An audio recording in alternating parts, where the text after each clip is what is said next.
ערב טוב לכולם. אנחנו שמחים להיות פה שוב בפאנל מדע ותודעה. זה אירוע מרגש, אנחנו עושים פעם בחודש. והערב יש לנו שלוש מרצות מרתקות שידברו על נושאים מעניינים. יש לנו את הדס קארו, הילה סידי ודוקטור שלומית קניסברג. ולפני שאנחנו נתחיל, אז אנחנו רוצים תמיד להתחיל במדיטציה, להיכנס לתדר. אז הילה, בבקשה. אז ערב טוב לכולם ותודה על הזכות להיות פה, ולכבוד חודש אלול, חודש הסליחות, ראש השנה, אנחנו נעשה מדיטציה קצרה לסליחה, בנושא סליחה. אז אני אשמח אם נעצום עיניים כולנו, ותיקחו נשימה עמוקה, ותרגישו איך היא נכנסת לגוף, ותנשפו החוצה בלעצום עיניים, בלהרפות. תיקחו עוד נשימה ותרגישו איך אנרגיה עדינה עוטפת את כל הגוף שלכם. וכל הגוף מתחיל להירגע ולהתחבר פנימה. בספירה שלי נרד 5 קומות אל תת המודע, כל קומה תכניס אותנו אלינו. אז תגידו בלב את הקומה שאתם נמצאים אחריי. קומה 1. ככל שאנחנו יורדים, אתם מתחברים פנימה עם הגוף, עם התודעה, עם הלב והנשמה. קומה -2. אתם עוד יותר מחוברים. קומה -3. אתם ממש מחוברים. קומה -4. כל הגוף, כל הנשמה. קומה -5. נפתחת לכם דלת לבנה גדולה לחדר עם בריכה. אני רוצה שתיכנסו לתוך הבריכה ותטבלו שם. תראו שמופיעה לכם דמות מולכם. זה יכול להיות אתם, זה יכול להיות מישהו קרוב לכם, זה יכול להיות מישהו שאתם רוצים לבקש ממנו סליחה, או שהוא בא לבקש ממכם סליחה.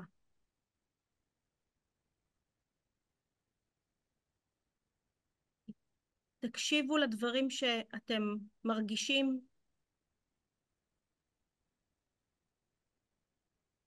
תסלחו ברגע הזה.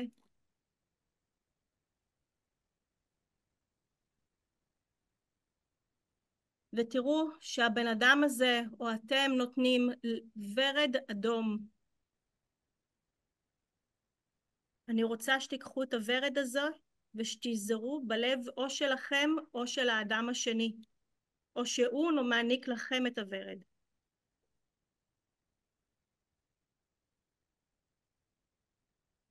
תסלחו, וברגע שאתם מוכנים, תצאו מהבריכה, תראו שמונח לכם בגד חדש, תלבשו אותו, ובספירה שלי עד 3, אתם יכולים לחזור לכאן ועכשיו. 1, 2, 3. ברוכים הבאים. תודה רבה, הילה. בהחלט הסליחות זה משהו רוחני שמדבר אלינו כיהודים, אבל זה הרבה מעבר. אז אנחנו מתחילים עכשיו בהרצאות, והמרצה הראשונה שלנו היא הדס קארו. היא מטפלת בשיטת RTT להסרת חסמים פיזיים ורגשיים, והיא גם אחת מהמייסדים של מצפה, מרכז תמיכה ופיתוח התודעה. מי שכאן איתנו צופה בתוכניות, זוכר שסמדר פריש הייתה פה לפני כמה תוכניות. אז הדס תדבר על חוקי התת-מודע ככלי להגשמת רצון הנשמה. אז נושא מרתק, מעניין, הבמה שלך, בבקשה. תודה רבה, אלון. אני ממש מתרגשת להיות פה היום. ואני הגעתי למקום שאני נמצאת בו היום לאחר שהרגשתי איזושהי קריאה פנימית מאוד חזקה לשינוי. ולפי הראייה שלי, או התובנה שלי בלבד, הנשמה שלנו מגיעה לעולם הפיזי מבחירה. אנחנו פה בשביל להתפתח וללמוד, וברגע שאנחנו מתגלגלים לעולם הפיזי, אנחנו בהסכמה מלאה לקחת על עצמנו את החוקיות של העולם שאנחנו נמצאים בו. אז דוגמה מדעית לחוקיות זה כוח הכבידה. דוגמה לחוקיות ברוחניות זה הרגשת נפרדות או דואליות, כי במקור אין בעצם נפרדות, יש רק אהבה שהיא ללא תנאי. אז הנשמה מגיעה עם יעדים, היא מדברת אלינו דרך הרצונות שלנו והתשוקות שלנו, וכל אלה, מאיפה הם מגיעים? בעיקר ולרוב מהלב. אז שהחלטנו להתגלגל לעולם הכאוטי שאנחנו נמצאים בו היום, הגענו עם מערכת הפעלה מתוחכמת וארסנל כלים שיכול לכוון אותנו, שממש נוכל לממש את הפוטנציאל שלנו. וזה הגוף שלנו בתור מקשה אחת, כי גוף והנפש הם לא נפרדים. אז אם אנחנו נדע, ואנחנו תכף נצלול לזה טיפה יותר עמוק, איך באמת להקשיב ללב שלנו, לאינטואיציה שלנו, ולעבוד עם החוקיות של התת מודע, כל מגבלה תתמוסס כלא הייתה, וגם הנשמה שלנו תקבל דרור למימוש הרצונות שלה. אז טיפה על התת מודע למי שלא מכיר, התת מודע הוא כמו דיסק קשיח, הוא מקליט הכל, הוא שומר הכל, והוא החלק במוח שלנו שמנהל אותנו מאחורי הקלעים. הוא בעצם המחשב המרכזי שמריץ את התוכנה של מי שאנחנו. ויש לו תפקידים מאוד חשובים. חלק מהתפקידים שלו, הוא אחראי על מערכת הנשימה, על מערכת ההורמונים, על מערכת העצבים האוטונומית, על מערכת השרירים הלא רצונית ועוד. אבל עוד תפקידים שיש לו בנוסף, זה כל מה שקשור לרגשות שלנו, להרגלים, לזיכרונות ילדות, אמונות שפיתחנו על עצמנו ועל העולם סביבנו, ודפוסים שחוזרים על עצמם שוב ושוב. אז התת מודע שלנו אחראי לבין 90 ו-95% ממי שאנחנו ועל ההתנהלות היומיומית שלנו. מה שמשאיר לנו רק בין 5 ל-10% למוח המודע. וזה מרתק שמחקרים שנעשו באוניברסיטות מובחרות בשנים האחרונות מצאו שהתת מודע שלנו מקליט הכל מרגע הלידה. כי מערכת החישה כמובן פועלת הרבה לפני, אבל מה שהם עשו, הם ניטרו עוברים מגיל 0 עד 7, ומצאו שרוב הזמן התת מודע, המוח שלהם נמצא בגלי תטא. ומה המשמעות של להיות בגלי תטא? תטא זה משמע היפנוזה קלה, מצב של דמיון עשיר וחלימה. משמע שאנחנו חיים במצב מ-0 עד 7, כי לאחר מכן הרוב אנחנו נהיה בבטא, בגלי בטא, מצב שבו כל מה שאנחנו רואים, שומעים וחווים, נכנס ישירות לתת מודע שלנו ללא סינון. ואם אנחנו חושבים על זה רגע, אם אנחנו מקבלים מסרים מהסביבה, והם מוטבעים בנו מרגע הלידה, שאנחנו מתבגרים, אנחנו מתנהלים בעולם עם מגוון תכונות ואמונות שהן בכלל לא שלנו או לא בהכרח שלנו. ואם אנחנו גדלים בבית שהצרכים הבסיסיים שלנו בתור ילדים הם לא מסופקים, התת מודע לוקח את המסרים מהסביבה ומגבש את הדימוי העצמי שלנו, וזה נשאר איתנו ומנהל אותנו. אבל היתרון הגדול של התת מודע זה שיש לו חוקים מאוד ברורים וקלים ליישום. ואם מבינים את החוקים האלה, אנחנו יכולים באמת לשחרר את עצמנו ולתכנת מחדש ולבחור באמונות שמקדמות אותנו. אז תגיד לדוגמה, אחד מחוקי התת מודע, זה שהתת מודע שלנו ממש יוצר בלופרינטס דרך תמונות ומילים. הוא יוצר קיבוע. ואם יהיה לנו זמן בסוף נוכל לעשות תרגיל מגניב שממחיש איך התת מודע שלנו עובד. עוד דוגמה נוספת, התת מודע שלנו לא מבדיל בין דמיון למציאות. אז אנחנו גם צריכים לחשוב איזה תכנים אנחנו צורכים, מה השיח שלנו בינינו לבין עצמנו, האם אנחנו משתמשים במילות מחזקות או במילות שהן אולי מעוררות בנו רגע שהוא שלילי. אבל התת מודע הוא לא יכול לעבוד לבד. גוף ונפש, כפי שאמרנו, זה מקשה אחת, ואנחנו צריכים להיות בסנכרון בין כל המערכות בגוף, על מנת שנוכל לקדם את רצון הנשמה. אז כפי שאמרתי, לפי דעתי, הנשמה מדברת אלינו דרך התשוקות שלנו, והלב שלנו, האינטואיציה שלנו, הם ממש מצפן בחיים שלנו. ונעשו מחקרים מדהימים ב-HeartMath Institute, ונמצא שהלב חזק פי 100 יותר אלקטרומגנטית מהמוח, ואנחנו חיים בעולם אלקטרומגנטי, והלב הוא מרכז תקשורת אלקטרומגנטי, והוא מעביר מסרים למוח דרך עצב הווגוס, ואז רק המוח פועל. אז לרוב, רוב המסרים, עוד משהו מדהים שהמחקר מצא, שרוב המסרים מועברים מהלב למוח ולא הפוך. אז עוד דברים מרגשים שנמצאו במחקרים של HeartMath Institute, שהשדה האלקטרומגנטי שלנו נמצא כרגע 3 מטר מעבר לגוף הפיזי שלנו, וזה מה שאנחנו מכנים אינטואיציה. אז אני יודעת שאני צריכה לסיים, אז אם אנחנו נוכל להביא את עצמנו לחיות בהלימה בין המוח והלב והחוקי התת מודע, אנחנו נחיה במקום שאנחנו נהיה במימוש עצמי, בחמלה עצמית, אלינו, לאחר ולאהבה, וכך נוכל לפתח את רצון הנשמה. תודה רבה. תודה רבה, הדס. הנושא הזה של התת מודע והמודע הוא בהחלט מרתק, מעניין, וגם הנושא של הנשמה כמובן. אנחנו נחזור אליך בשלב השאלות. אנחנו עוברים עכשיו להילה סידי. הילה סידי היא יזמת, סופרת ומרצה בינלאומית, מייסדת פרויקט I222. שימו לב לקשר, אנחנו פה בפרויקט סיפור 555, והילה היא ב-222, אז כנראה יש לזה משמעות, או לפחות יש קשר. הנושא ההרצאה של הילה היום זה לאן האנושיות הולכת, וזה מאוד מסקרן אותי. אני חשבתי בהתחלה שמדובר באנושות הולכת, מסתבר שזה האנושיות. אז אנחנו ניתן לבת אנוש, הילה, לדבר על הנושא. הבמה שלך.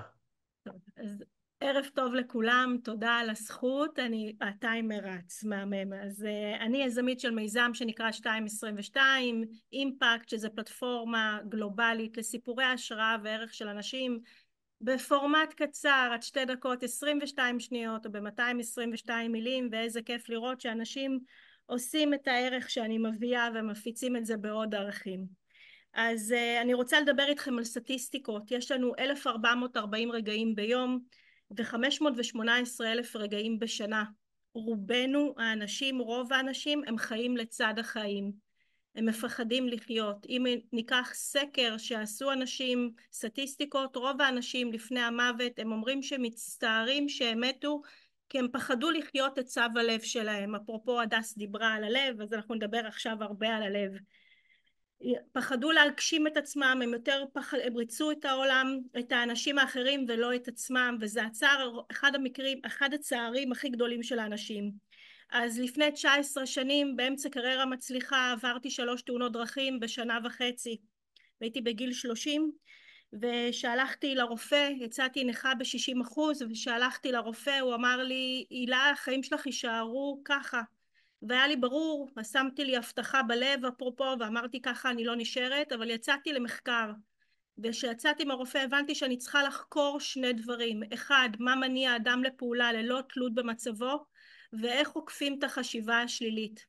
ישבתי והתחלתי ללמוד פסיכולוגיה טרנספורמלית וכל תורת הגלגולים ויהדות וקבלה, מכיוון שהגעתי מעולם של מכירות ושיווק, אז הפעם היעדים היה להרים אצבע, יד, להניח ראש על כרית, לאכול אוכל קשה. והדבר הנוסף היה, זה טיפלתי באנשים, וזה לא משנה מה היה הבעיה. הנושא המשותף של כולם, שזיהיתי למעלה מאלפי אנשים, כי אני מדברת כבר על 20 שנה של מחקר של אנשים, אז הרגע ששינה לאנשים איך לעקוף את החשיבה השלילית, ובעיקר מה מניע אדם לפעולה ללא תלות במצבו, וזה לא משנה מאיזה מצב אתה נמצא, זה רגע של אלייטמנט. והאלייטמנט הזה זה רגע של תובנה, שאני קוראת לו נשיקה מהיקום, אהבה מהיקום, מהבריאה, מהיקום, שאנחנו מקבלים אותה, שבאותו רגע נפתחת לנו דלת שקופה, שיכולה לתת לנו הבנה לצאת למסע, לצאת לחיים אחרים, שהם בכלל אין להם קשר לבין מי שהיינו שנייה לפני זה. זה הדרך לייצר לנו משמעות ולגרום לאנשים עם הלם קרב, עם כל הדברים שהם עוברים, במקום להתאבד, לבחור בחיים ולצאת למסע אחר, או למצוא את אהבת חיינו, או להמציא קריירה שנייה, או כל דבר אחר שאנחנו רוצים, רק עם רגע האלייטמנט הזה. אז רק שנייה. אני יכולה להגיד שעשינו קפיצה מטאורית מבחינה טכנולוגית, מדעית, כלכלית, אבל לא עשינו בחינה מטאורית, קפיצה שלנו, בני האדם, מבחינת הרגש. אנחנו משחזרים בלופ כבר עוד הפעם ועוד הפעם את אותו סיפור בין דורי שאנחנו חווים אותו, וגם עכשיו אנחנו נמצאים באותו לופ בדיוק כמו לפני 80 שנה. גם פרופסור דוד פסיק שמדבר, חוקר את חקר העתיד, מדבר על זה שכל 80 שנה ההיסטוריה חוזרת על עצמה. ואני באה ושואלת אותנו, האם לא הגיע הזמן שדווקא עכשיו יש לנו אפשרות לבחור אחרת, לבחור בין אהבה לשנאה, בין מלחמה לשלום, בין כאב לריפוי, וזה קורה בלב של כל בן אדם מאיתנו. בשנתיים האחרונות אני עובדת על פרויקט מאוד מיוחד, שאספתי 150 אנשים מכל העולם, מכל הדתות, מכל המינים, מכל הצבעים, מגיל 18 עד גיל 90, ושאלתי שאלה אחת, שאלתי את הבן אדם מהו רגע האלייטמנט שלו, ושקשור לשאלה לאן האנושיות הולכת. המחנה המשותף של כולם היה דבר אחד, כולנו ילדי אברהם, כולם בחרו בשלום. השלום מתחיל בלב שלנו, כי עם צדק, לא משנה עד כמה אנחנו נהיה צודקים, לשני הצדדים תמיד יצדקו ותמיד יבואו לצד הזה או אחר. הדרך היחידה שלנו היא לעשות שלום, היא בלב שלנו, ללכת בדרך הישר של הלב, בדרך ישר. אל יגידו את זה, אני אגיד בדרך ישר של אהבה. ואיינשטיין אמר שאם אנחנו רוצים לייצר תוצאה שונה, אנחנו לא יכולים לחזור בלופ על אותם טעויות. אז הבשורה הטובה שזה בידיים שלנו, של כל אחד מאחד מאיתנו, שיש לנו אפשרות עכשיו, דווקא עכשיו, לבחור באהבה. אהבה זה לא פוצ'ימוצ'י, אהבה זה ערך, זה כבוד האדם, זה כבוד החיה, זה חמלה, זה במקום לשפוט, זה לחמול, זה לראות את הטוב בכל בן אדם, ולראות את הטוב בך, זה מתחיל בנו, בעולם פנימי, מקרין לעולם חיצוני, ולייצר עולם טוב יותר. אז זה מה שאני מאחלת לנו, והשאלה היחידה שלי, האם אתם מוכנים לקפוץ לרגע הזה? תודה.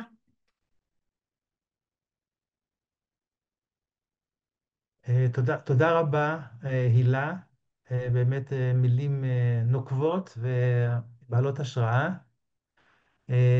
אז אנחנו נחזור אלייך בשלב השאלות, ואנחנו עוברים עכשיו למרצה השלישית והאחרונה. דוקטור שלומית קניגסברג היא מדענית, מטפלת ומרצה בינלאומית, המחברת בין מדע, רפואה וריפוי קהילתי. היא מפתחת מודלים של קונסטלציה מערכתית, משפחתית וריפוי בין דורי. ופה אנחנו רואים את הקשר להרצאה הקודמת אגב, שהיא גם הזכירה את זה. אז אנחנו ממשיכים, ומשלבת ידע מולקולרי על ה-DNA עם חוכמה רוחנית עתיקה. אז היום היא תדבר על פוטנציאל הריפוי העצמי מאפי-גנטיקה להפי-גנטיקה. אני מתפלא ותמה איך הגנים יכולים להיות שמחים, אבל זה בהחלט מרתק. אז היא תעשה את זה כדי לעורר את היכולות הטבעיות של הגוף והמוח וליצור ריפוי מתוך שמחה, חוסן וגמישות מחשבתית. אז זה נשמע הרצאה באמת מעניינת, ושלומית, הבמה שלך. 5 דקות 55. אז תודה רבה קודם כל על ההזמנה.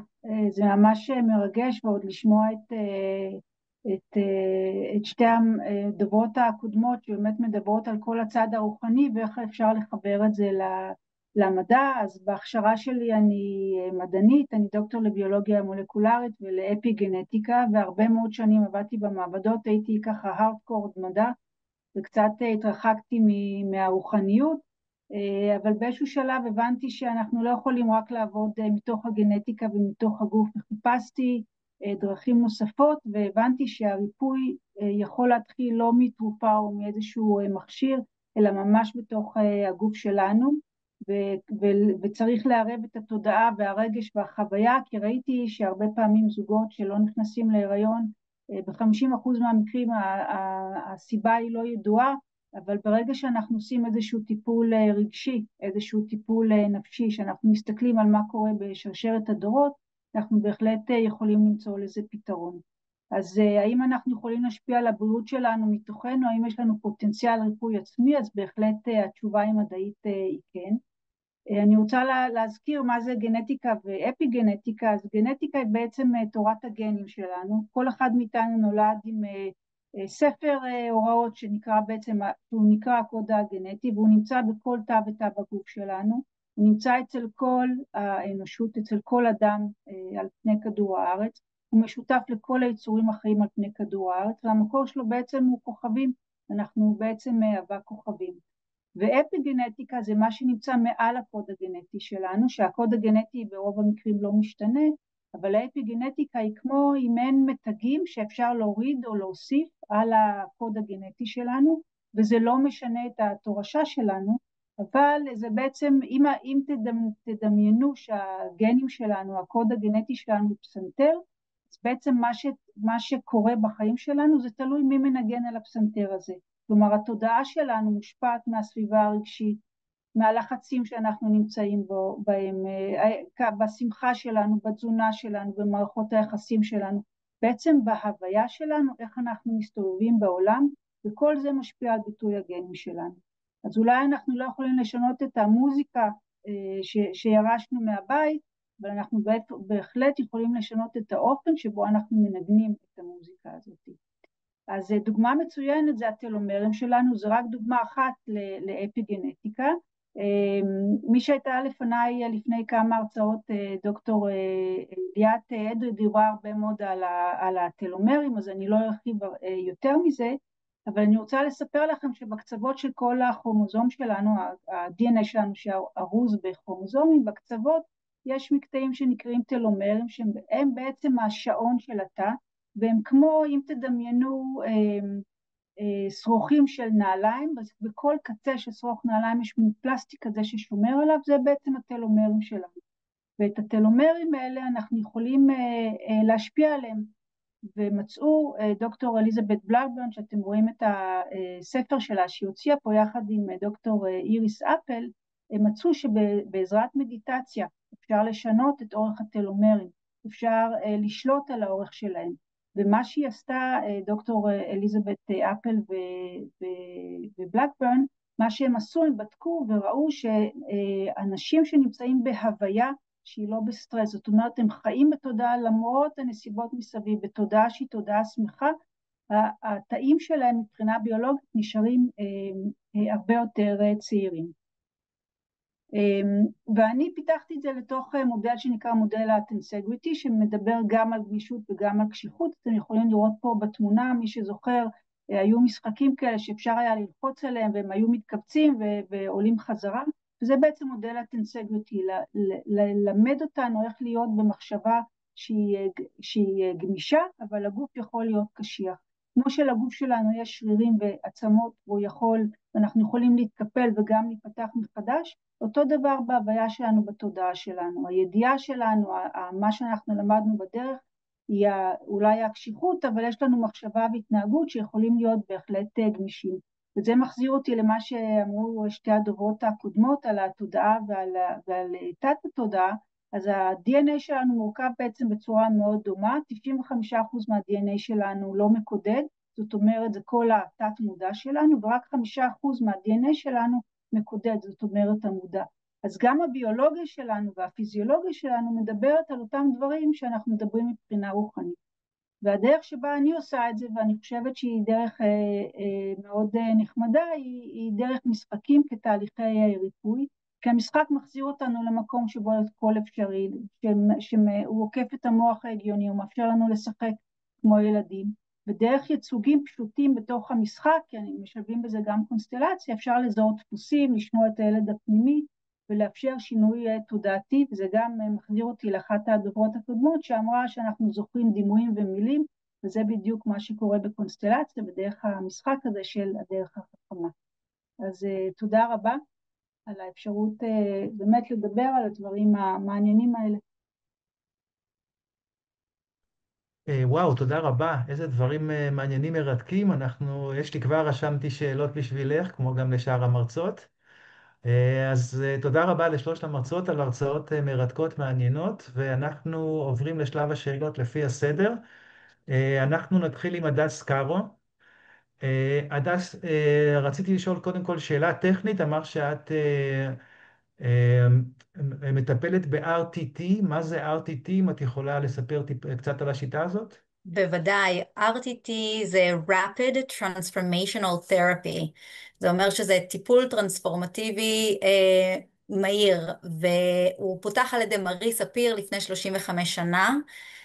זו שיטה מדהימה שלא כל כך מכירים אותה בארץ, אבל אני בין הראשונות שהביאו אותה לארץ, וזה בעצם להסיר כל חסם שהוא פיזי.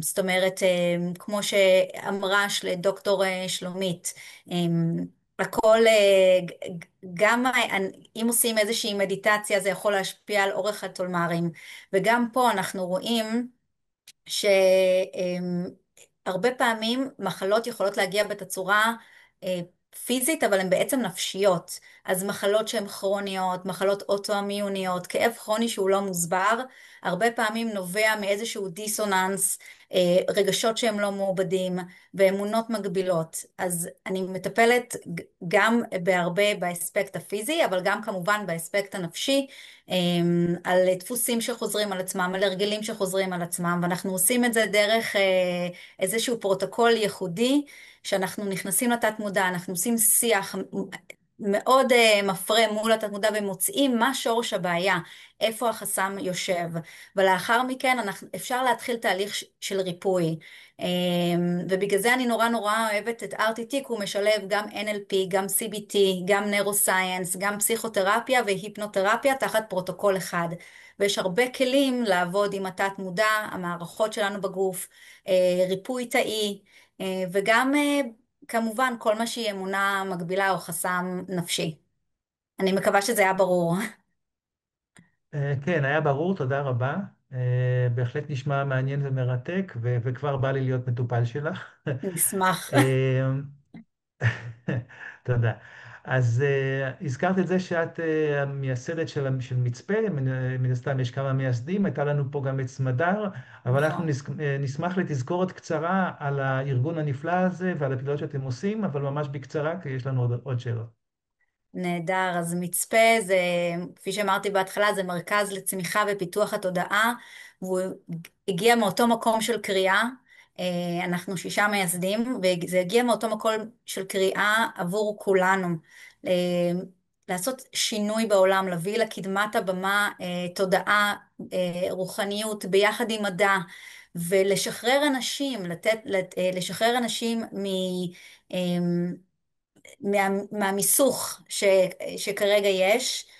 אני חושבת שזה הגיע ממקום שאנחנו רוצים להחזיר לאנשים את האחריות לידיים שלהם, ולהבין שהם יכולים לעשות בחירות עבור עצמם, ולתת להם המון המון ידע שאולי לא היה כל כך זמין ונורא נורא אזוטרי, ולהביא אותו לקדמת הבמה. אמ, וזו פעילות שתפסה תאוצה, הקמנו את המצפה לפני שנה, ואנחנו עוד מעט נקים את הכנס הראשון שלנו, ואנחנו כל כך מורגשים לראות שיש התעניינות, שאנשים באמת צמאים לידע, להבין מאיפה באנו, לאן אנחנו הולכים, מה הכלים שיש ברשותנו, וכל מי שמדבר בפאנל אצלך, אלון, הוא מדבר את אותה שפה, וגם הילה, וגם דוקטור שלומית, וזה מדהים לראות אנשים שבאים מעולם הרוח, והמדע, ובאים ביחד ומדברים את אותה שפה ועושים את החיבור הזה, ומחזירים לאנשים את האחריות לידיים שלהם שהם יכולים ומסוגלים,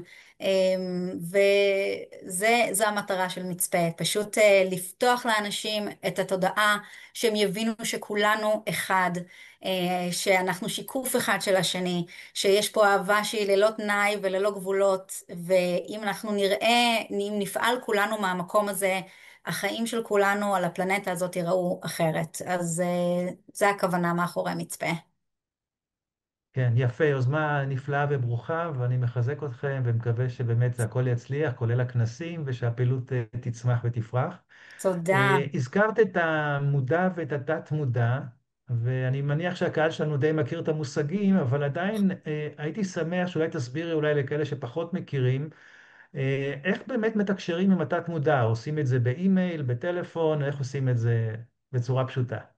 אז יש לתת מודע חוקיות, יש חוקים, יש בערך, תלוי מי שואלים, בין 17 ל-21 חוקים בסיסיים של איך התת מודע שלנו עובד, ואני יכולה לעשות איזשהו תרגיל של המחשה, אם אתם רוצים. אני נתתי דוגמה לפני ואמרתי שהתת מודע פועל דרך מילים ותמונות ויוצר בלופרינט. אז מה שאני עושה עם מטופלים בשביל להסביר להם את זה, באמת כמה התת מודע הוא חזק. אם תרצו ומי שרוצה להשתתף בבית וגם אתם, אני אבקש מכם לעצום לשנייה את העיניים. ואני רוצה שתיקחו נשימה עמוקה ותחשבו שאתם נמצאים בשדה לימונים עסיסי. והשדה הזה הוא העצים גדולים והפרי הוא עסיסי וגדול, ואני רוצה שתלכו ככה בשדרת הלימונים ותלכו לעץ שנראה לכם ככה שהכי קורץ לכם, הכי עסיסי וגדול, ותרימו את היד ותקטפו את הלימון הכי גדול והעסיסי שאתם רואים מהעץ. תקטפו את הלימון ותקרבו אותו לאף. אני רוצה שממש תריחו את הלימון, שתהיו בחוויה לימונית. ועכשיו אני רוצה שתיקחו סכין ותפצעו את הלימון, תחתכו את הלימון לחצי, וכל השפריצים יוצאים מהלימון וככה נוגעים בפה ובאף. ועכשיו ממש תיקחו את הלימון ותסחטו אותו בפה. אני רוצה שממש תסחטו בפה את הלימון ותהיו בחוויה לימונית. תנו לזה שנייה ככה להיות בחוויה הזאת של הלימון. ושתרגישו בנוח, אני רוצה שתפתחו את העיניים. ואני עכשיו אשאל אתכם שאלה. אני לא יודעת אם מי שצופה בבית יכול לשתף או לא, אבל אני הייתי רוצה לשאול, והרבה פעמים, מי באמת הריח לימון? אם שקירבתם את הלימון לאף, האם הרחתם את הלימון? או האם נהיה לכם רוק בפה בזמן שטעמתם את הלימון? או קצוצים בלשון? ורוב האנשים, או הרבה פעמים יש אנשים עושים פרצופים של חמיצות. כי מה שזה בעצם אומר, ורוב האנשים, או יש להם איזשהו, הגוף שלהם מגיב, כי לכל רגש יש תגובה פיזית. ומה שזה מראה שאנחנו לא באמת צריכים להחזיק לימון, ולא צריכים באמת לטעום לימון, בשביל להיות בחוויה לימונית. כי התת מודע פועל לפי תמונות ומילים. הוא לוקח את מה שאנחנו, את החוויה הראשונית, והוא מטמיע את זה בתת מודע שלנו, וככה אנחנו מנוהלים בחיי היום-יום שלנו. זה סך הכל דוגמה אחת להתנהלות. אז אם אם אנחנו רוצים לשנות משהו, ואנחנו מבינים שהתת מודע פועל בתמונות ומילים, אז אנחנו נבחר את התמונה שאנחנו מייצרים בהלימה עם המילים שמתאימות לסיטואציה, ונוכל לכוות את המוח שלנו, אנחנו נוכל לכוות אותו וליצור הקשרים חדשים. משמע 21 ימים נוצר הקשרים חדשים של הנוירונים במוח, ונטמעת אמונה חדשה. אז זה כלי מדהים שאפשר ליישם כבר מהיום. תודה רבה. אני הייתי שמח לעשות את התרגיל הזה עם עץ שוקולד או עץ גלידות, אפשר, גם אבל עם בהחלט, שוקולד, גם עם קינמון. כן, ברור, ברור, אני צוחק. בהחלט תרגיל מעניין שממחיש את התת-מודע. אני רוצה לתת את ההזדמנות גם להילה ולשלומית לשאול שאלות. יש לכם שאלות? הילה או שלומית, יש שאלות? לא, אני חושבת שהייתי שמחה לדבר עם הדס שיחה הרבה יותר ארוכה מאשר כמה שאלות קצרות, וזה נשמע מרתק המצפה. תודה רבה, שלומית, גם אני איתך. בהחלט, איתכם בכלל, גם עם מילה, עם כולם. זה תודה. שפה אחת המטרות משותפת של הפרויקט לכולם. הזה זה באמת לעורר שיתופי פעולה, אז אנחנו שמחים שזה קורה. הילה, יש שאלה, הערה? דס ברורה ומרתקת, אז אתה יודע, אין לי מה לשאול. תודה, הילה. אוקיי, אז תודה רבה, הדס. תודה לך תודה רבה על על הבמה. השאלות ועל הבהירות. ואנחנו עוברים עכשיו לשלב השאלות להילה, הילה סידי. שאלה עוד פעם, נתחיל עוד פעם משאלות טכניות. הפרויקט שלך נקרא 222, וזה פרויקט נהדר שנותן לאנשים במה לספר את הסיפור שלהם בצורה מאוד מתומצתת. ומה הסיבה למספר הזה, 222? מה עומד מאחוריו? אני אגיד את זה ככה, קודם כל זה מספר שבחר בי, כשהתחלתי את הפרויקט עשיתי 5 ו7 דקות וזה היה משעמם כי אנשים לא ידעו לספר את הסיפור שלהם ואת האסנס שלהם.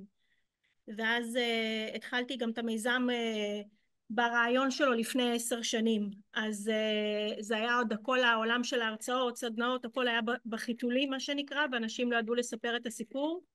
והחלטתי לעשות את זה כמו טוויטר לסיפורים, כי בסוף צריך להביא מקסימום ערך במינימום זמן. אני דיסלקטית עם הפרעות קשב, זה אומר שאני צריכה המון מידע בזמן מאוד קצר, כי אחרת אני הייתי מגיעה לכנסים ואירועים, ופשוט כל הרצאה שהייתה 2 הייתי מקבלת, מערכת העצבים שלי הייתה פועלת, ואמרתי אני צריכה לייצר איזשהו משהו שייתן אסנס כמו טוויטר. בהסתכלות שלי, בגלל הדיסלקציה שלי ובגלל ההפרעות קשב שלי, זה הדבר. המספר הזה בחר בי, ולימים 222 זה גם בגימטריה ברך, גם דיבור, גם רכב עם התאונות דרכים, אז היקום מה שנקרא סלל לי את הדרך, וזה גם בחר, וזה מקסימום זמן הקשב שיש לבן אדם במוח, לפחות מהמחקר שאני עשיתי לפני 10 שנים של קשב. היום אני חושבת שזה הרבה פחות. כן, מעניין. תספרי לנו, בא בן אדם והוא רוצה לספר את הדברים שמובילים אותו, את סיפור חייו, הדברים שמעניינים אותו, והוא רוצה לתת הרצאה של שעה, שעתיים. איך לוקחים את המידע הזה, מתמצתים אותו בכל כך מעט זמן וכל כך מעט מילים? קודם כל, רוב המידעים שאנשים נותנים הם חוזרים על עצמם והם מידעים תפלים. זה לא מידע שהוא נותן לך את הערך. אנשים היום הקשב שלהם, גם אם אתה עושה הרצאה של שעה, רוב האנשים אין להם את הסבלנות להקשיב, או שהם מתנתקים, או שהם בתוך הנייד שלהם, בסדר? ואז הם לא איתך, זה לא משנה, זה שהם יושבים, אבל זה כמו גוף ריק. עכשיו, המטרה היא להעביר את הידע לאנשים כמה שיותר מהר. המטרה היא לגעת בלב שלהם, להעלות את זה לשכל והוריד את זה ללב לביצוע. עכשיו, 2 דקות 22, אני אצלי פועלת ברמה של האלייטמנט של הצמרמורת. אני חייבת שכל בן אדם תוך 2 דקות 22 באיזשהו שלב, או ב-222 מילים, בן אדם יקבל צמרמורת. בלעדי זה, זה לא יניע בן אדם לפעולה. אני צריכה להניע את המקום הרגשי, המנטלי, לפעולה פיזית. אני צריכה לגרום לו שיעשה שינוי. אז אם אני יושב והוא יקשיב ואני לא יניע אותו לפעולה, אני לא אגרה לו את החושים, אני לא אגרום לו לחוות את החוויה, אז אני איבדתי אותו.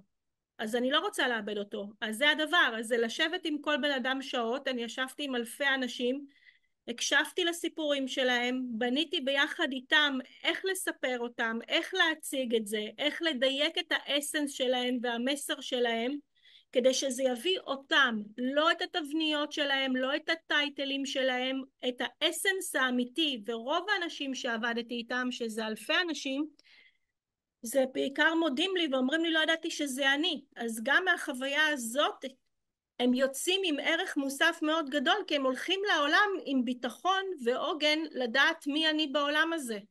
אני לא ידעתי שאני כזה בן אדם, מדהים. אז זה הדבר.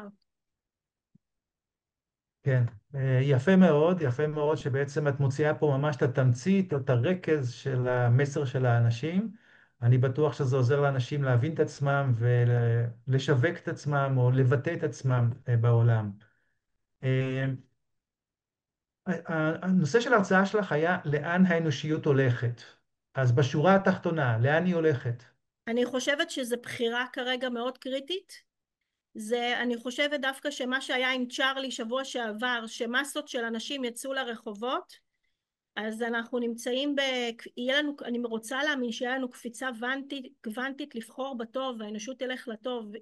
זאת אומרת, אני לא חושבת סף הרגש השלילי לאנשים הוא הגיע לקצה, אני חושבת, עם כל 7 לאוקטובר, עם כל המהפכה.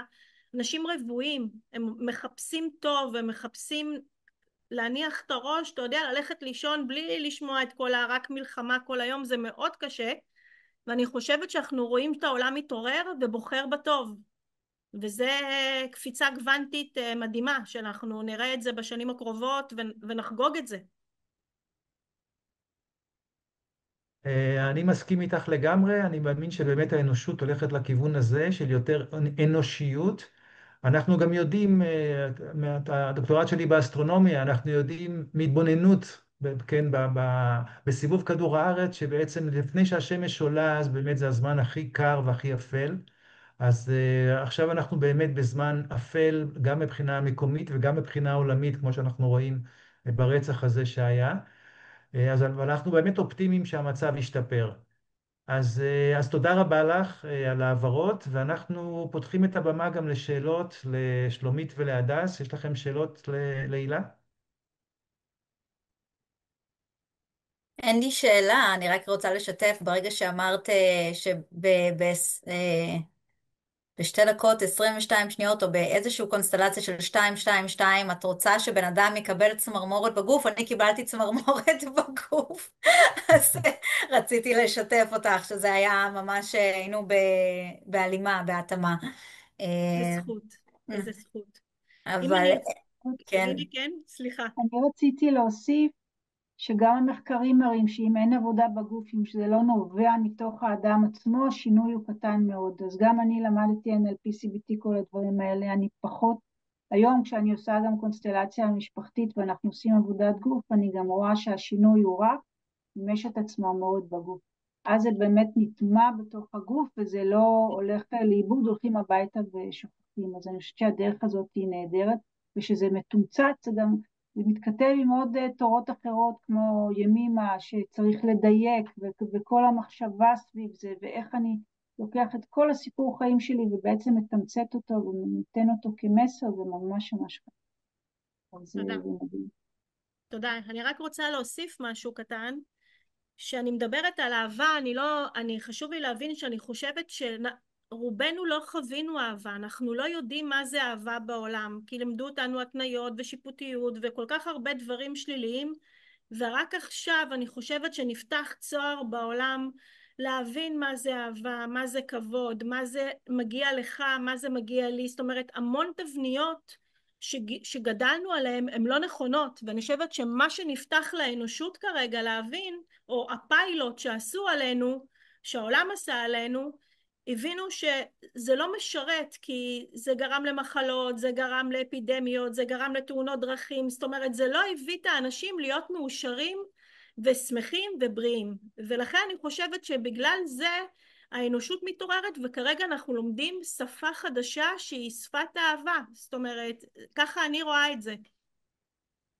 ומי שמכיר את ה-Human Design והמפתחות הגנטיים, אז יודע שבפברואר, מרץ 2027 יש שינוי מאוד מאוד גדול, והאנושות בעצם תהפוך להיות יצור שה-emotional intelligence שלו יהיה הרבה יותר גדול. אז בעצם מי שעושה את השינויים התודעתיים האלה עכשיו, ועולה בספירלה של התודעה, הם אלה שיוכלו בעצם לעבור לשלב הבא.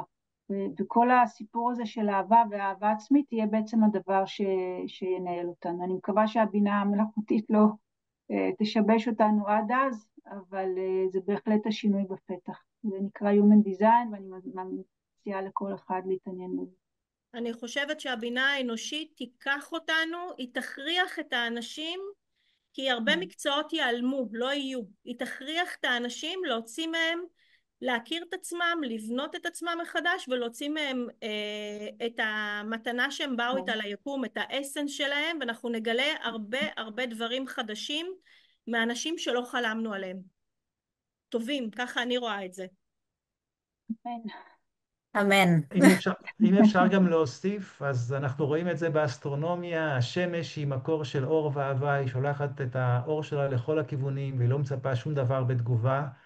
והשאלה אם אנחנו רוצים, כל אחד צריך לבחור אם הוא רוצה להיות אור השמש, או שהוא רוצה להיות הירח שמחזיר את האור, או שהוא רוצה להיות חור שחור שרק מקבל אור ולא נותן שום דבר. אז אני מאמין שכמו שאת אומרת, האנושות עומדת בפני קפיצת פאזה, ואנחנו כולנו נהפוך להיות יותר כמו השמש, ופחות כמו חורים שחורים או כמו הירח. אז תודה רבה לך, הילה. תודה לכם. ואנחנו באמת מקווים שהאנושות תהיה יותר אנושית, ושקפיצת הפאזה הזאת תקרה בקרוב. אנחנו עוברים לשלב השאלות, למרצה השלישית והאחרונה, דוקטור שלומית קניסברג. אפשר רק שלומית, זה בסדר. רק שלומית. בסדר, תראי, עבדת קשה על הדוקטורט, אז אנחנו מכבדים. ההרצאה שלך מביאה מסר מרתק, בעצם אומרת שעם מדיטציה, אנחנו עושים מדיטציה, אנחנו יכולים לשנות את הטלומרים, כלומר להשפיע על אורך החיים שלנו. אני חושב שזה מסר חשוב מאוד לכל העולם, ואני לא בטוח שכולם מכירים אותו, אז אם אפשר קצת לספר יותר כמה זמן צריך לעשות מדיטציה, מה אורך החיים שיכול להיות צפוי מזה, על מה אנחנו מדברים? אז קודם אני אמליץ באמת לקרוא את הספר של אליזבת בלקברן שנקרא אפקט הטלומר, ששם היא באמת מספרת על כל הדבר הזה, ובמחקרים שלה היא מצאה ש20 דקות בשבוע, 20 דקות פעם ביום, 3 פעמים בשבוע, זה בהחלט מספיק. הדגש הוא כאן להיות בהוויה של סטרס, ואני אספר אולי על המחקר שלה כי הוא מרתק. היא עמדה במסדרון יום אחד ודיברה עם זו שהייתה במעבדה ממולה, שהייתה פסיכולוגית שעבדה עם אימהות לילדים שהם מאוד מאוד חולים, כל מיני מחלות מאוד קשות, כרוניות ונכות, והיא אמרה, אני יודעת, אני רואה דבר שהוא מאוד מעניין, אני רואה, לכולם יש את אותם קשיים, אבל אני רואה שחלק מהאימהות האלה נראות צעירות ורעננות, וחלק נראות מותשות וממש מבוגרות וזקנות, ואני מנסה להבין מה, מבחינה ביולוגית מה קורה. זה כמובן הדליק אצל אליזבת בלקברן את האור, ובגלל זה היא מדענית והיא זכתה בנובל על הגילוי של הטלומרז, של האנזים שמעריך את הטלומרים או מקצר את הטלומרים, והם באמת בדקו וראו שיש הבדל באורך הטלומרים האלה בין אנשים. ככל שהטלומר קצר יותר, אז גם האישה נראתה הרבה יותר מותשת, והם הבינו שיש את הקשר הזה, מה שאומר שיש לנו בעצם איזשהו מדד אמיתי במעבדה שאפשר למדוד את אורך חיי התא שלנו, את הגיל הכרונולוגי, לא רק את הגיל הכרונולוגי, אלא ממש את הגיל הביולוגי. ואז הם התחילו לבדוק מה קורה עם מדיטציה, איך אפשר לשנות את זה וכולי. אז כל אחד בהתנהלות שלו, זה יכול להיות מדיטציה, זה יכול להיות מערכות יחסים טובות, אהבה, תזונה, אבל זה אומר שהצורה שבה אנחנו מתנהלים, והיכולת שלנו לגלות מנהיגות אישית, לקחת אחריות על החיים שלנו, בעצם יכולה לשנות את הביולוגיה שלנו. וגם הדס הזכירה את זה פה, מי שמתעסק בריקול הילינג וברפואה הגרמנית החדשה, וגם במדע עצמו מבין שאנחנו בהחלט יכולים לעשות את השינוי הזה, ולהבין שהמחלות שלנו יש להן בסיס רגשי, שהוא מאוד עמוק, ואפשר לטפל גם בתופעות האלה. אם אנחנו אוספים את כל הדברים האלה ביחד, אז אפשר להבין שההתנהלות שלנו ואיך שאנחנו תופסים את החיים, בהחלט משפיע על הביולוגיה. מקווה שהסברתי. תודה, זה נשמע מרתק ומעניין. את יודעת, אנחנו מדענים, לפחות אני פיזיקאי ומעניין אותי מספרים, אז השאלה באמת כמה זה יכול באמת להאריך את החיים שלנו, והשאלה אולי האולטימטיבית, האם בעצם עם המידע שיש לנו היום אנחנו נוכל להשפיע על הטלומרים ולחיות חיי נצח? אני חושבת שהמחשבה היא פחות על חיי נצח ויותר על האיכות של החיים. כי אני רוצה להזכיר שטלומרים מאוד מאוד ארוכים יש בתאי סרטן, כי הם תאים שהם צעירים והם יכולים להתחלק לעולם, לתמיד. זאת אומרת, אנחנו בעצם כמו כל דבר אחר בחיים צריכים למצוא את האיזון בין חיי נצח ובין חיים שהם מאוד קצרים, בין איכות חיים ובין אורך חיים. אז החשיבות היא בעצם לחיות חיים, את תקופת החיים שאם דיברנו על זה שהנשמה מגיעה לכאן ומקבלת את החוקים של העולם הזה, אז כמו הטבע אנחנו תמיד צריכים להתחדש. זה חלק מהעניין שאנחנו הולכים אל מותנו והחומר שלנו וגם הנשמה שלנו מצטרפים לאיזשהו אוקיינוס גדול שמתוכו יוצאות פשוט טיפות חדשות. אז הדגש פה הוא על איכות החיים ופחות על אורכם של החיים. אז ככה הייתי מתייחסת. כן, תשובה נהדרת, בוודאי זה מה שאנחנו תמיד מדברים על זה, אני חושב גם, אני גם נותן הרצאות בכיוונים האלה, סוד הנעורים ועצות מהפיזיקה לריפוי, להתפתחות אישית ואושר, ואני חושב שהמשימה הראשונה שלנו זה קודם כל להיות מאושרים וגם בריאים, ואם אנחנו נחיה חיים בריאים ונהיה מאושרים, אז הכל ייראה אחרת. ולמעשה גם, כן, אם נחיה חיי נצח, אז דווקא כנראה שנהיה אומללים.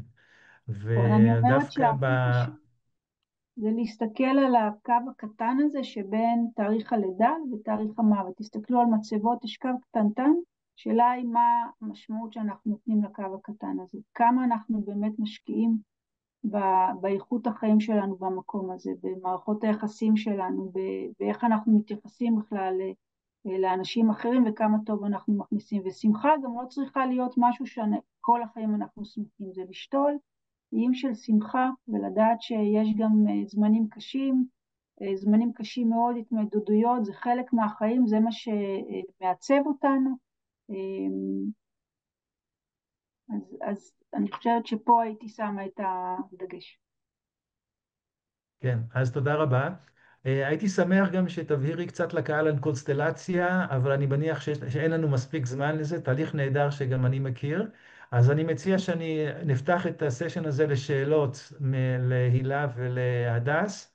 אם יישאר זמן, אז תסביר לנו קצת על קונסטלציה. בהחלט. יש לי שאלה בנוגע, אני בטוחה שקראת את הספר או שמעת על ברוס ליפטון, שהוא גם מדבר על, ביולוגיה של האמונה. כן, הביולוגיה של האמונה, ואם זה משהו שאני לא יודעת אם את רוצה לשתף, אם זה משהו שאת גם משתמשת בו, או הכנסת לתוך הפרוטוקול שאת עושה. אני בהחלט משתמשת בזה ומכניסה את זה לפרוטוקולים שאיתם אני עובדת, ומסבירה לאנשים שלפעמים יש איזשהו אקסטרה כזה, זה הערך המוסף של הדברים. יש עבודה מאוד יפה של חברה שלי ושותפה דוקטור שירלי שפירא, שמראה שבעזרת עבודה קוגניטיבית אנחנו יכולים להשפיע על תאי סרטן, היא מראה את זה בהחלט במדדי מעבדה. שוב, אני גם מדענית מדהים. כמו אלון, אנחנו ממש צריכים לראות את זה, היא מראה את זה בצורה שהיא מאוד יפה, גם אני עובדת בשיטה הזאת, זה לא מבטל את הרפואה הקונבנציונלית, אבל זה בהחלט מסתכל על הצורה הוליסטית. אני יכולה לשתף משהו אישי, אני נמצאת כרגע בקליבלנד אצל ההורים שלי, אבא שלי חלה בסרטן לפני 5 שנים, הוא לא התייחס לזה בתור מחלה, הוא אמר יש לי איזה משהו כזה בדם, אני תרמתי לו מח עצם, הוא היום בריא וחופשי מתאי סרטן, וחלק גדול מתהליך ההחלמה שלו וגם שלי בתוך הסיפור הזה הייתה הגישה המאוד מאוד חיובית שלו. הוא בסך הכל אדם, הוא כבר בן 84, וממש אפשר לראות איך כל התודעה שלו וגם של המשפחה התגייסה לתוך הדבר הזה, ואפילו בבית חולים פה בקליבלנד קליניק שכאן הוא טופל, יש להם צוות שנקרא צוות רוחני בצ'אפל, והם בירכו את המנה ושרנו ורקדנו לפני שנתנו לו את המנה. זה פשוט היה תהליך מדהים, ואני חושבת שיש פרויקט כזה גם עכשיו בבית חולים רמב"ם, זה בהחלט עושה את כל החוויה ואת כל ההתמודדות, אז אני מאוד מאמינה באמונה. מדהים, מדהים, תודה שחלקת. תודה. ממש מרגש שאני מסתכלת על זה. אמא שלי נפטרה לי בידיים בגיל 18 מסרטן, ומשם התחלתי את כל המסע שלי.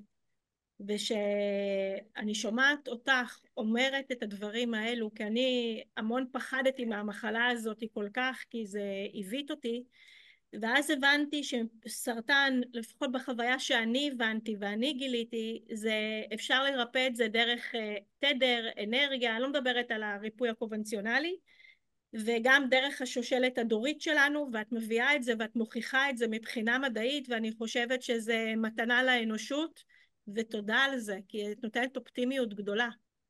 אני מסכימה, וזה מחבר אותנו באמת לקונסטלציה המשפחתית, ואיך אנחנו עובדים, זה בעצם שיטה לריפוי טראומות בין דוריות, ואנחנו יכולים לראות שיש כמו פרקטלים כאלה שעוברים מדור לדור, שבעצם תחשבו על זה שאם הדורות הקודמים לא טיפלו בבעיה, זה כמו איזה תפוח אדמה חם, זורקים את זה לדורות הבאים עד שזה מגיע לדור שלנו, וזה גדול מדי, ואנחנו אומרים, it didn't start with you, זה לא התחיל בנו, אז אפשר להסתכל על מה קרה בדורות הקודמים ולפתור את זה כבר עכשיו.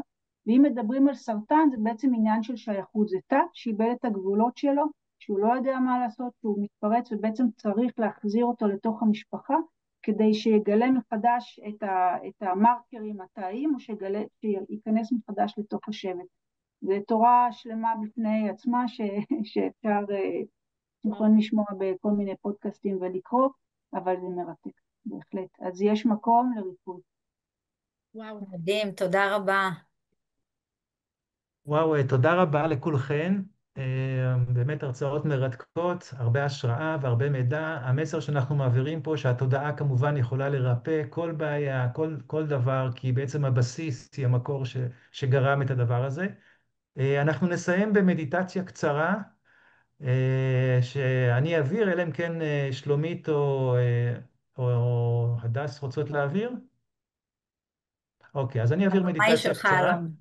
אוקיי. אז אני אבקש מכם לעצום עיניים, לקחת נשימה עמוקה מהאף, להוציא את האוויר לאט לאט מהפה, ולאפשר לרגיעה להתפשט בכל הגוף, להרגיש ממש שקט, שלווה. ועכשיו אנחנו עומדים לפני שנה חדשה, אז עם הכנסת האוויר אני אבקש מכם לנשום את השנה הבאה פנימה, להכניס אותה פנימה אליכם, לריאות, לתודעה, לגוף. ועם הוצאת האוויר איטית איטית, להוציא את השנה שחלפה. כל מה שעברנו בשנה הזאת, השנה שהייתה מאוד מאתגרת, אפשר לשחרר, לשלוח לשלום, לשלוח את המלחמות שהיו, את האתגרים, ולהכניס שוב הרבה אוויר, להכניס שנה חדשה של שלום, של תקווה, של אהבה, של התפתחות, של אושר, ולשחרר כל מה שהיה לנו בשנה האחרונה, של פחדים, של חששות, של דאגות, של מלחמות.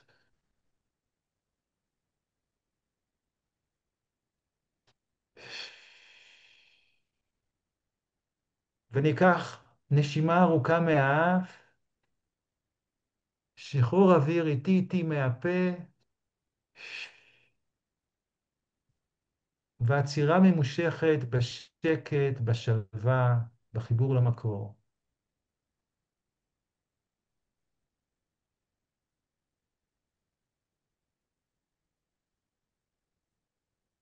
נאחל לכולנו שנה הרבה יותר טובה מהשנה הקודמת, שנה בריאה, מלאה אור ואהבה ואושר לנו, לכל סביבת ביתנו, חברינו, לכל האנשים בעולם ולכל היצורים ביקום. תודה רבה. תודה רבה, אלון, תודה לכם. למדתי המון. תודה, תודה רבה על ההזדמנות. ואלון, לגבי מה שעשית עכשיו, היום זה כ"ה באלול, וזה היום שנברא העולם, לפי היהדות. אז ממש לברוא את המציאות החדשה ולהכניס את החיים החדשים כבר מהיום. גם שנהיה לאתונה ולא לספרטה.